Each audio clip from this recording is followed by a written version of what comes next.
বন্ধুরা, আজ এই মুহূর্তে আমাদের হাতে একটা বড় দায়িত্ব এসে পড়েছে। মুখ্যমন্ত্রীর কানে যদি সত্যিকারের কথাগুলো না পৌঁছায়, তাহলে হাজার হাজার অস্থায়ী কর্মীর ভবিষ্যৎ অন্ধকারে ডুবে যাবে।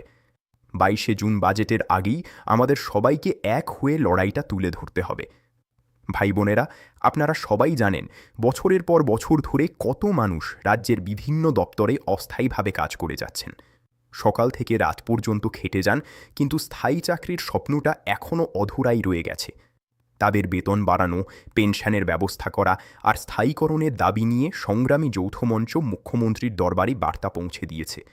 আর এখন আমাদের হাতে একটা পূর্ণাঙ্গ তালিকা তৈরি হয়েছে।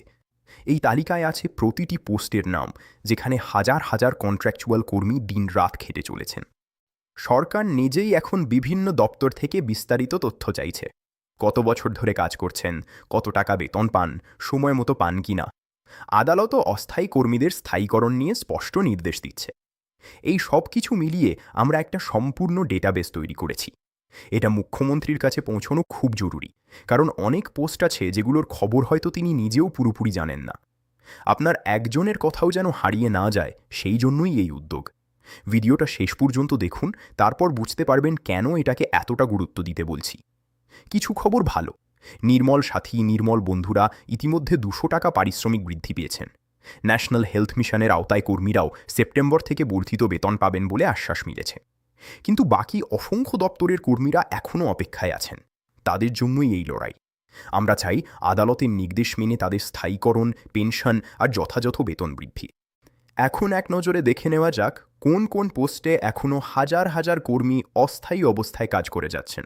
কর্মবন্ধু, বনসহায়ক, village research person, VRP, civic volunteer, ASHA কর্মী, আইসিডিএস কর্মী, এসএসকে, এমএসকে, বাংলা সহায়তা কেন্দ্রের কর্মী, ভোকেশনাল পার্ট টাইম শিক্ষক, আইটিসিআরপি, ডেঙ্গু কর্মী, কলেজ বিশ্ববিদ্যালয়ের গ্রুপ সি ও গ্রুপ ডি কর্মী, ওয়াটার ফ্যাসিলিটেটর, পিএইচই দপ্তরের এইচএমভি কর্মী, মিটার রিডার, বিদ্যুৎ দপ্তরের অস্থায়ী সুইপার, ড্রেনেজ মেইনটেন্যান্স কর্মী, পৌরসভার এজেন্সি স্টাফ, পরিবহন দপ্তরের কন্ট্রাকচুয়াল কর্মী, ডেটা প্রসেসিং পার্সোনেল, প্রাণীবন্ধু, প্রাণীমিত্র, AI worker, home guard, ICT computer শিক্ষক, চুক্তিভিত্তিক বাস কর্মী, pharmacist, pump operator, lab worker, self help গ্রুপের কোঅর্ডিনেটর, গ্রাম রোজগার সহায়ক, homeopathic doctor, ayurvedic medical officer, হাসপাতালের ক্যাজুয়াল স্টাফ, সুপারভাইজার।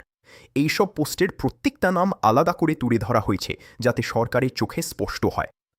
যদি আপনার হৃদয়ে স্পর্শ করে থাকে এই সংগ্রামের কথা, তাহলে এই ভিডিওটা এখনই শেয়ার করুন। আপনার একটা শেয়ারের মাধ্যমে আপনার পোস্টের কর্মীদের কথা মুখ্যমন্ত্রীর কাছে পৌঁছে যাবে। বন্ধুরা, 22 তারিখ বাজেট। তার আগেই এই বার্তা যত বেশি মানুষের কাছে পৌঁছানো যায় ততই ভালো।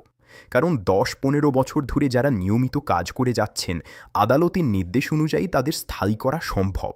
পেনশনের ব্যবস্থাও করা যায়। এই সুযোগটা আমরা হাতছাড়া করতে চাই না। আপনারা যারা এই লড়াইয়ের সাথে আছেন, টেলিগ্রাম গ্রুপে যুক্ত হয়ে নিন। সেখানে সংগ্রামী যৌথমঞ্চের সব আপডেট, বৈঠক আর পরবর্তী পদক্ষেপের খবর পাবেন। এই ভিডিওটা প্রচুর শেয়ার করুন, লাইক করুন আর চ্যানেলটাকে সাবস্ক্রাইব করে রাখুন, যাতে চাকরি সংক্রান্ত সঠিক ও গুরুত্বপূর্ণ খবর আপনার কাছে প্রতিনিয়ত পৌঁছে যায়। আপনাদের একতা আর সমর্থনই পারি এই অস্থায়ী কর্মীদের জীবনে আলো আনতে। আজ থেকেই শুরু করি। ধন্যবাদ। জয় হোক সংগ্রামীর।